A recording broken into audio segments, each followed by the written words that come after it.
Сәлем достар, менің есімім Асхат, және бұл канал. Бұғалда мен басты мақсатым тауарларға шолу жасау арқылы адамдар онлайн сатып алуда жәрдемдесу.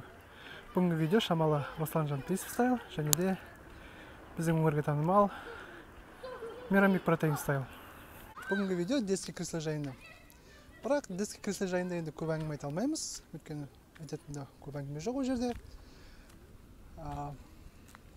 Бүгінгі видео осы детский креслоны сатып алуға себеп болған оқиға жайында. Менің балаларым осы мектепте оқиды, артымызда тұрған. Мен Құлсары қаласы тұрғынымын. Атырау облысы Жылыой ауданы нөмір 9 мектеп. Осы мектептен балаларым, қызымды бір-екі апта бұрын алып кеткен кезде менің полиция тоқтатып алды.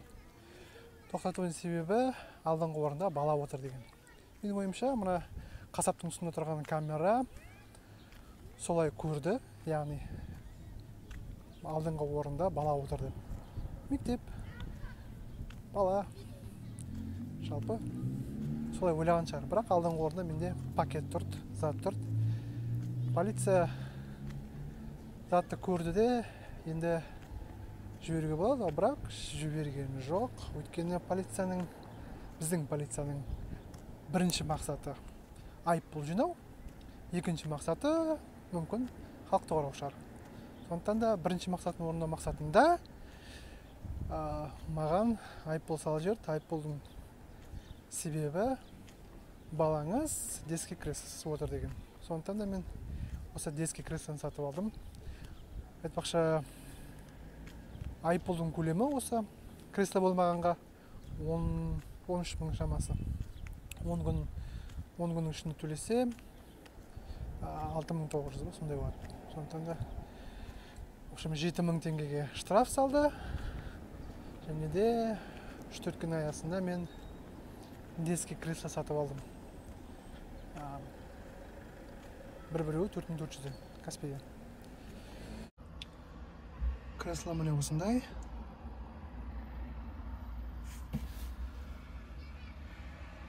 Жиырма 22-36 килограмм. Дейінгі баланы көтереді. Метр 25-ке дейінгі балаларды отыруға болмайды дейді. Үйде ондай бала жоқ, кішкентай. Жалпы полицияға тиісуге, айыппұл салуға минус бір себеп деп айтуға да болады. Сіз қалай ойлайсыз? Біздің полицияның бұл ісі әділ ме? Яғни түсінем, әрине заң жүзінде, заң аясында менің ісім дұрыс емес, қате, бірақ адамгершілік жөнінде дұрыс па? Ойыңызды сақтап кетіңіз.